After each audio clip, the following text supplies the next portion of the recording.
a country you can drive across in a few hours, is quietly helping decide what the entire planet runs on.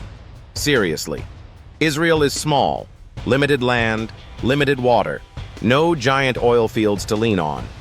And yet, when it comes to modern tech, cybersecurity, chips, vision systems for cars, medical devices, irrigation, desalination, Israel keeps showing up at the center of the story. That's the paradox. Tiny map, huge impact. And here's the part that's almost impossible to unsee once you notice it. A lot of your normal life is stacked on top of ideas built, tested, or scaled by Israeli teams. You open a map app, dodge traffic, reroute in real time. That smart navigation world got a major push from Waze, built in Israel. You drive a newer car and it reads lanes, spots hazards, avoids crashes. Computer vision and driver assistance didn't come from one place, but Israel became a serious powerhouse here. Mobileye is the name that pops up again and again. You plug in a USB flash drive. That basic little object changed how people moved data for years.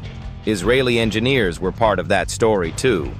And if you've ever used modern internet security at work, firewalls, threat detection, wait, why is IT blocking this? Israel is basically one of the world capitals of cybersecurity. So the question isn't, is Israel innovative? That part is obvious. The real question is, why? Why does a country with constant constraints produce this much high-impact technology? And the answer is not magic.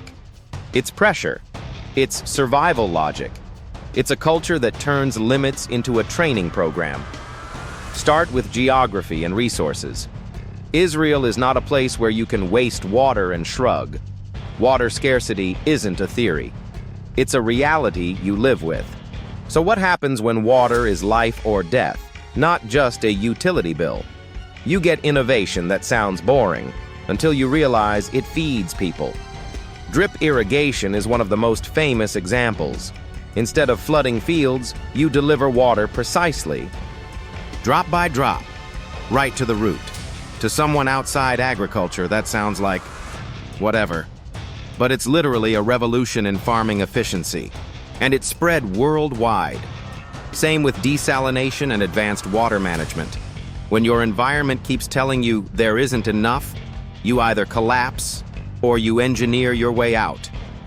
Now add the other pressure Israel lives with: security.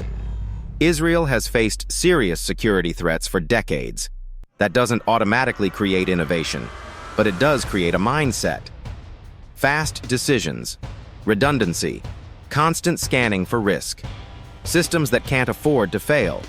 And when you mix that mindset with engineering talent, you get a country that obsesses over one thing: solving problems under pressure. That's where the military factor comes in. Israel has mandatory military service for many citizens. Not everyone serves, and the experience isn't the same for everyone. But here's the key. It creates a huge pipeline where young people get responsibility early.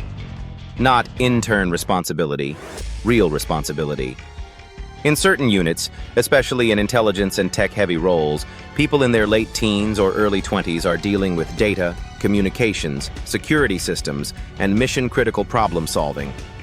You won't believe how quickly that changes someone's brain. It trains a specific style of thinking. Find the vulnerability. Patch it fast. Assume the system will be attacked. Assume you will be wrong. Test everything. And after service, a lot of those people don't just go get a normal job. They bring that mindset into startups. This is why you keep hearing about Unit 8200. It's not a startup school, officially, but it has become famous as a talent network that funnels into cybersecurity and tech entrepreneurship. So yes, there's a direct line from national security pressure to technology output. Not because war is good, it's not, but because constant threat forces a society to build capability fast. Now layer on something that outsiders underestimate. Israel's market is small. That sounds like a disadvantage, but it creates a brutal business reality. If you build a product only for your local market, you cap out fast. So Israeli startups often think global from day one. English first pitch decks, international customers, big partnerships. Because staying local isn't a strategy, it's a dead end. That born global mindset is a huge reason Israeli tech scales into the world so often. And then there's the government piece, because this is where a lot of people get confused. Israel is not pure free market tech magic. There's a long history of state involvement in building the innovation ecosystem. One of the biggest moves was in the 1990s, when Israel used programs that helped jumpstart venture capital and attract foreign investment. The famous name people mention is Yozma, which helped shape Israel's VC scene. And when you combine that with strong universities and research institutions, you get a pipeline. Research becomes prototypes. Prototypes become startups. Startups get funding. Funding turns into exports. This isn't accidental, it's engineered. Now let's talk about culture. Because even with money and pressure, you still need a social operating system that produces ideas. Israel has a reputation for being direct, sometimes extremely direct. The word you'll hear a lot is chutzpah. It's like confidence, audacity, and I'm going to challenge you energy all in one. In some cultures, questioning authority is rude. In Israel, questioning authority can be normal. People argue, they debate, they interrupt, they push back. To outsiders, it can feel chaotic. But in innovation terms, it does something powerful. It flattens hierarchy. If a 22-year-old engineer can tell a senior person, that plan is wrong, without being destroyed socially, then bad ideas die faster. And killing bad ideas quickly is one of the secret ingredients of high-speed innovation. Another cultural piece, improvisation. When resources are limited and threats are real, you become allergic to perfectionism. You don't build a perfect plan and hope the world cooperates. You build a workable solution and adapt. That's basically the startup mindset in a nutshell. Now add immigration and talent density. Israel absorbed large waves of immigrants over its history, including many highly educated people, engineers, scientists, doctors, especially from the former Soviet Union in the late 20th century. A small country suddenly has a concentrated pool of technical brain power. That matters. Also, Israel spends heavily on research and development compared to many countries. Again, not because it's rich in natural resources, because it decided brains would be the resource. So what technologies does Israel actually touch the most? Cybersecurity is the obvious one. Israel produces a huge number of security startups. Network defense, cloud security, endpoint protection, fraud detection, threat intel. The reason is simple and kind of intense. If you assume you're constantly under attack, you build for attack. And that mindset is valuable everywhere now, because the whole world is under attack digitally. Then there's semiconductors and hardware engineering. A lot of people don't realize how much chip design and engineering talent is in Israel, including major R&D centers run by global tech giants. Then there's medical technology, devices, imaging, diagnostics, digital health, tools that help doctors do more with less. And then there's agriculture and water tech, which sounds less cool until you realize it's literally food security. Now here's the part that makes this story more complicated, and honestly more interesting. The same conditions that create innovation can also create tough ethical questions. Because when a country becomes a cybersecurity powerhouse, it can produce defensive tools and offensive tools. Some Israeli companies have been praised for protecting systems. Others have been criticized because their capabilities can be used for surveillance or hacking. This is not unique to Israel. Dual-use tech is a global problem now, but Israel sits right in the middle of it because of its talent pipeline and security focus. So if someone tries to sell you a simple story like, Israel is just a heroic tech nation, that's too clean. The real story is sharper. A society living with constant insecurity built a culture that rewards speed, resilience, and problem-solving. That creates world-class tech.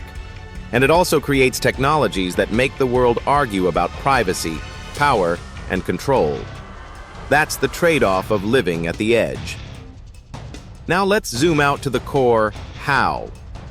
Israel turns limits into advantages through a few repeatable mechanics. First, early responsibility. Young people are pushed into real problem-solving sooner than in many places, especially in technical military roles.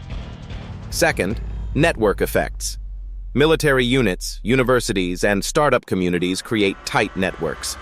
People know people. Teams form fast. Ideas spread fast. Third, global first thinking. Small local market forces international scaling. Fourth, tolerance for failure. Not celebrating failure in a cheesy way. More like failure is data. Move. Fifth, constant stress testing. Security culture creates an obsession with resilience, redundancy, and speed. Put those together, and you get an innovation engine that runs hot. And that brings us to the big flip. From the outside, Israel's constant anxiety looks like a weakness, a permanent vulnerability, a country that can never relax. But inside the system, that anxiety becomes fuel, not in a romantic way, in a brutally practical way. If you believe tomorrow could be worse, you build systems that can handle worse. If you believe you might be isolated, you build capabilities that make you indispensable. If you believe your environment won't give you what you need, you build it yourself. That's the conversion. Fear into function. Constraint into design. So when people say, how does such a small country matter so much? The answer is, it doesn't have the luxury of being average. And you don't have to agree with every policy or like every outcome to understand the pattern. Pressure creates focus. Focus creates innovation. Innovation creates global leverage. That is the uncomfortable, mind-blowing truth. Now here's a challenge question to end on. What if the most powerful technology advantage isn't money, or land, or natural resources? What if it's the ability to take constant uncertainty and turn it into a system that ships solutions anyway? Because that's what Israel has been doing for decades. If you want more stories where a country's strangest habits and pressures turn into world-changing outcomes, subscribe and tell me in the comments, which piece surprised you the most? The water tech, the security pipeline, or the startup culture? Because seriously, the world is not run by the biggest places. It's run by the places that learn fastest.